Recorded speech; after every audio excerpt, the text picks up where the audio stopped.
Assalamualaikum warahmatullahi wabarakatuh. Perkenalkan, saya Nurul Fajriyah, Stambuk F551-20011 dari kelas A. Sebelumnya, puji syukur kita panjatkan atas kehadirat Allah Subhanahu wa Ta'ala, yang mana telah memberikan kita nikmat kesehatan, sehingga kita bisa mengikuti ujian akhir semester ini. Selanjutnya, salawat dan salam semoga tetap terlimpahkan kepada Nabi junjungan kita, Nabi Allah Muhammad SAW. Ya, langsung saja pada ujian akhir semester ini saya akan mereview aplikasi Smart Tourist. Pendahuluan. Smart Tourist adalah sebuah platform wisata yang mengintegrasikan destinasi-destinasi wisata di Indonesia, mengintegrasikan ekosistem layanan pariwisata dengan memberikan layanan trip planner di mana calon wisatawan dapat merencanakan perjalanan dengan mudah sesuai preferensi dan budget yang dimiliki. Nah, Smart Tourism ini hadir dengan sebuah platform yang memudahkan wisatawan mandiri yang ingin berlibur tanpa harus memikirkan lebih transportasi, akomodasi, tempat wisata, hingga tempat makan yang populer di daerahnya dengan berdasarkan budget maksimal yang dikeluarkan.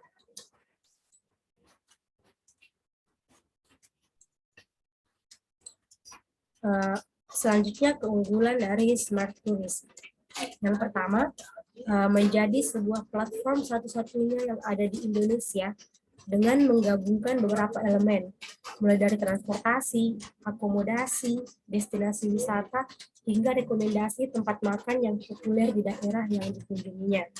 Selanjutnya, keunggulan yang kedua yaitu menjadi sebuah platform konsultan perjalanan yang sangat berguna bagi wisatawan yang hendak berlibur dengan menampilkan sebuah itinerary perjalanan wisata.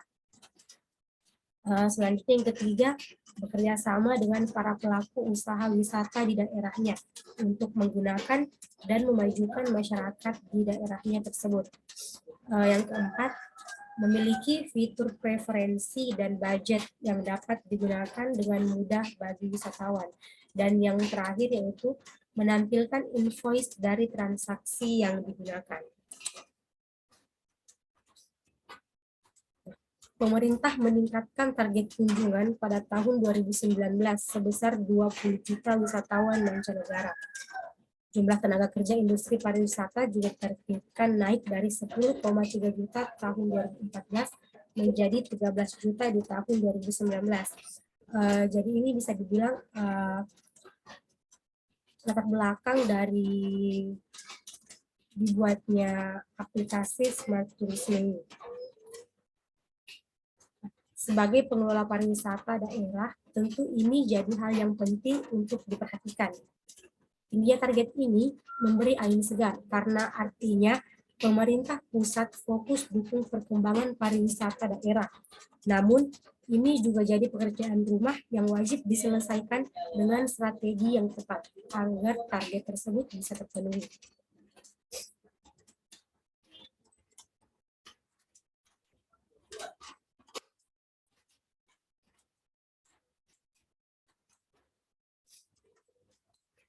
Nah,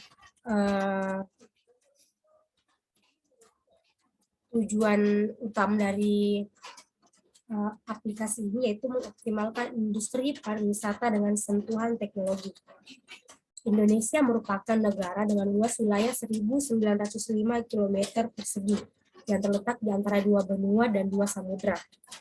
Segala kondisi tersebut memberikan kekayaan alam dan potensi pariwisata yang beragam untuk Indonesia, sehingga menjadikan peluang bagi Indonesia meningkatkan perekonomian melalui sektor industri pariwisata. Kini, potensi wisata sudah banyak dikelola dengan baik dan menghasilkan pendapatan bagi masyarakat dan daerah sekitar. Namun, apakah sudah bermanfaat maksimal? Nah, pada era saat ini, merupakan suatu kewajiban untuk mengoptimalkan industri pariwisata dengan memanfaatkan teknologi. Apalagi ketika berbicara tentang smart tourism. Kata teknologi seakan menjadi hal yang selalu bersinggungan dengan konsep ini. Nah, besarnya pengguna gadget dan internet bisa dijadikan pintu masuk pemerintah daerah untuk meningkatkan kualitas pelayanan publik dan peningkatan ekonomi daerah. Pada bidang pariwisata, selain fokus dalam perbaikan infrastruktur, peluang kemajuan teknologi dijadikan ujung tombak untuk mendongkrak nilai pariwisata daerah.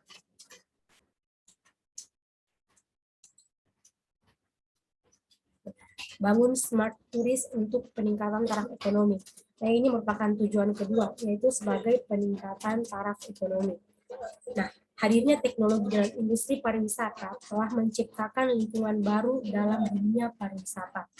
Istilah populer yang merujuk pada kondisi tersebut adalah smart tourist.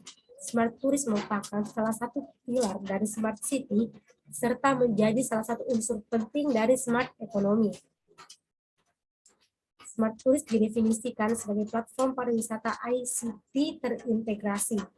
Platform ini mengintegrasikan peran teknologi informasi dalam memberikan informasi dan layanan yang efisien untuk wisatawan. Nah, smart tourist memuat beberapa tujuan. Pertama, membuat database terkait sumber daya pariwisata, didukung dengan perkembangan Internet of Things dan computing yang berfokus pada peningkatan wisata melalui identifikasi dan pemantauan yang ada. Yang kedua, memajukan daerah destinasi wisata dengan inovasi industri pariwisata untuk promosi pariwisata, peningkatan pelayanan wisata dan manajemen pariwisata. Dan ketiga, memperluas skala industri pariwisata dengan platform informasi real time, mengintegrasikan penyedia jasa pariwisata dan peran masyarakat lokal. Nah, berdasarkan tujuan tersebut, jelas menyebutkan bahwa membangun smart tourist mampu meningkatkan taraf ekonomi daerah.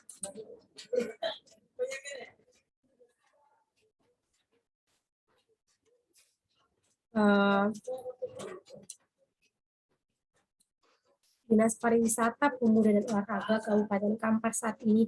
Nah, jadi di sini yang saya review yaitu aplikasi Smart Tourist pada Kabupaten Kampar. Nah, Dinas Pariwisata, Pemuda dan Olahraga Kabupaten Kampar saat ini belum mengetahui tentang banyaknya objek ekowisata yang ada. Tentu yang ada di Kabupaten Kampar. Nah, untuk memudahkan pencarian lokasi ekowisata, pihak Dinas Pariwisata membutuhkan aplikasi berbasis web. Dengan menggunakan Google API, dapat memudahkan dalam penerapan sistem informasi geografis.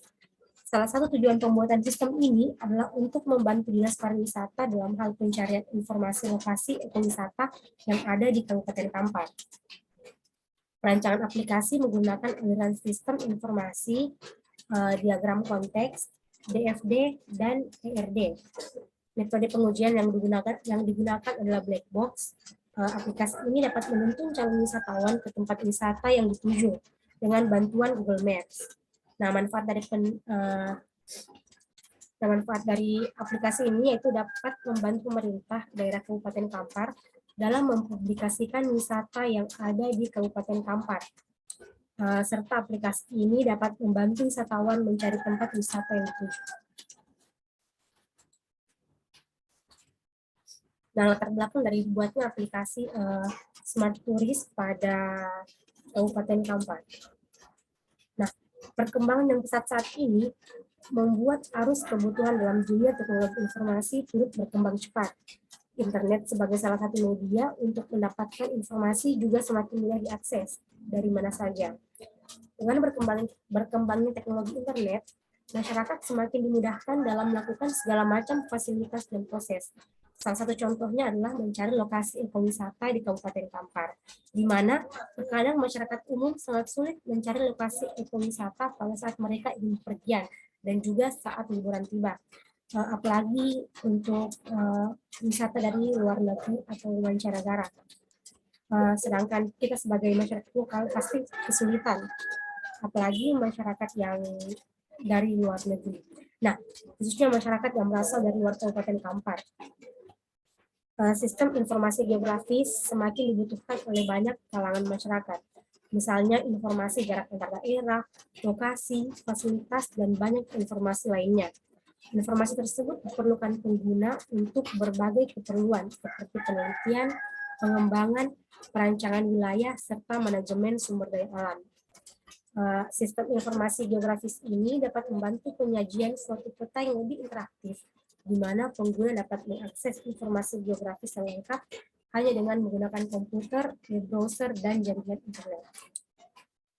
Nah, Dinas Pariwisata, Pemuda, dan Olahraga Kabupaten Kampar telah memiliki 21 daftar ekowisata yang ada di Kabupaten Kampar.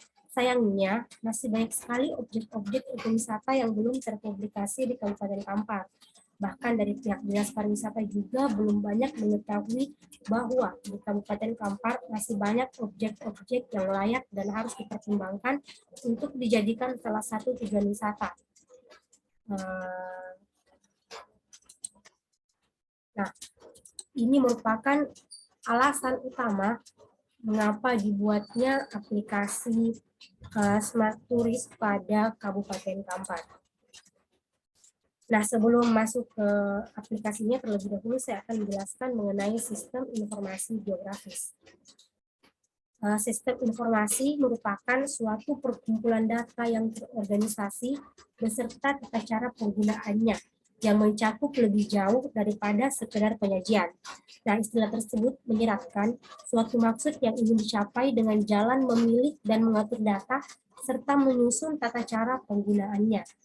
Keberhasilan suatu sistem informasi yang diukur berdasarkan maksud pembuatannya tergantung pada 3 faktor utama, yaitu keserasian dan mutu data, pengorganisasian data, dan tata cara penggunaannya. Nah, sistem informasi geografis atau juga dikenal sebagai Geographic Information System pertama pada tahun 1960 bertujuan untuk menyelesaikan permasalahan geografis. 40 tahun kemudian, GIS berkembang tidak hanya bertujuan untuk menyelesaikan permasalahan geografis saja, tapi sudah merambah ke berbagai bidang seperti analisis penyakit, epidemik, dan analisis kejahatan, termasuk analisis kepariwisataan. Nah, kemampuan dasar dari SIG ini adalah mengintegrasikan berbagai operasi basis data seperti query, menganalisanya serta menampilkannya dalam bentuk pemetaan berdasarkan letak geografisnya. Inilah yang membedakan SIG dengan sistem informasi yang lain. Nah, berikut merupakan subsistem dari informasi geografis.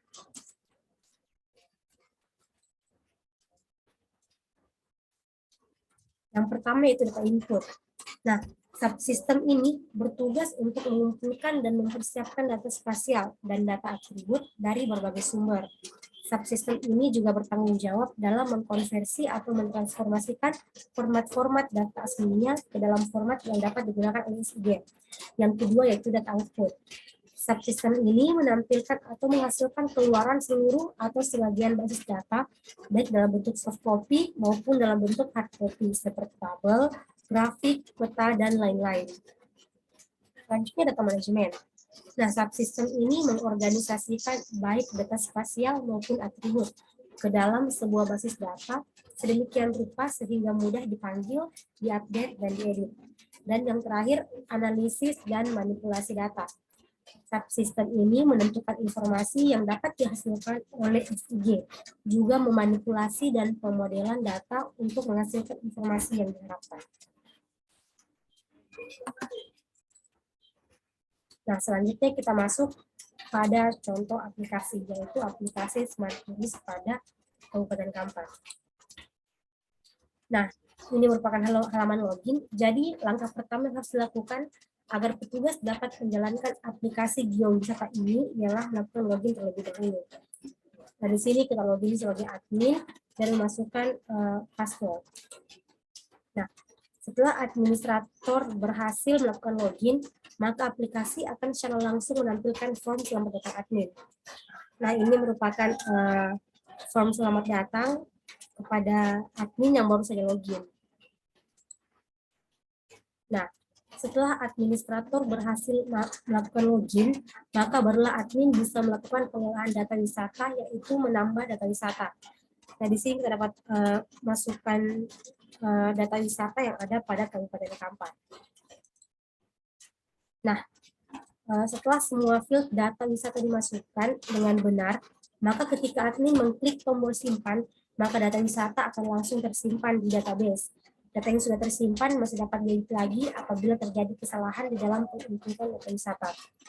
Nah, jadi ini nama wisatanya, kemudian alamat. Kemudian ini foto merupakan gambar dari lokasi wisata tersebut. Kemudian detailnya. Kemudian pada halaman ini admin dapat mengedit dan juga dapat menghapus data wisata. Selanjutnya data traffic wisata. Nah, data traffic wisata ini hanya dapat dilihat oleh admin saja, di mana hasil output dari calon wisatawan yang telah melakukan kunjungan ke dalam aplikasi geowisata, dan di dalam traffic pengunjung wisata ini, admin dapat melihat berapa jumlah pengunjung yang telah melakukan kunjungan terhadap aplikasi geowisata. Nah, ini merupakan halaman awal pada user. Nah, setelah user berhasil masuk ke halaman awal, kemudian user harus mengklik tombol masuk ke menu utama. Dan user bisa langsung mengakses daftar lokasi yang tersedia di menu daftar lokasi wisata. Ini ada air terjun Batu Dinding, air terjun Lubuk Ligau, dan lain-lain. Nah, ketika user sudah masuk ke menu daftar nama lokasi wisata, user bisa mengakses salah satu objek wisata yang tersedia di menu daftar nama lokasi wisata. Contohnya air terjun Batu Dinding. Nah, user harus mengklik tombol yang bertuliskan air terjun Batu Dinding, kemudian user akan masuk ke menu detail wisata. Nah, ini merupakan menu detail wisata dari air terjun Batu Dinding. Nah, ketika user sudah masuk ke menu detail wisata, user bisa langsung melihat detail wisata. Kemudian user bisa langsung melihat lokasi wisata dengan cara mengklik tombol lihat lokasi. Nah, ini merupakan tombol lihat lokasi, dan ini merupakan info mengenai wisata ini. Nah, setelah user menekan tombol lihat lokasi, maka user akan langsung dapat melihat lokasi di mana user berada saat itu. Sebelum tampilan lokasi muncul, user harus memastikan bahwa user telah men-share lokasi. Nah, jadi ini merupakan lokasi user saat ini. Nah, setelah user mengklik tombol share location, maka user akan masuk ke halaman tunjukkan rute.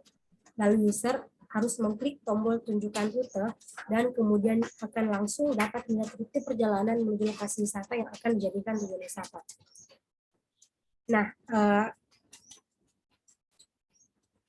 jadi dari halaman tadi ini, ketika kita mengklik tombol tunjukkan rute, maka kita akan langsung diarahkan ke halaman ini, dan rute perjalanan dari lokasi user menuju lokasi wisata akan ditunjukkan. Nah, mungkin hanya itu yang dapat saya jelaskan mengenai aplikasi Smart Tulis yang saya review. Mungkin ada banyak kesalahan dan kekurangan dari penjelasan saya. Saya mohon maaf. Terima kasih. Assalamualaikum warahmatullahi wabarakatuh.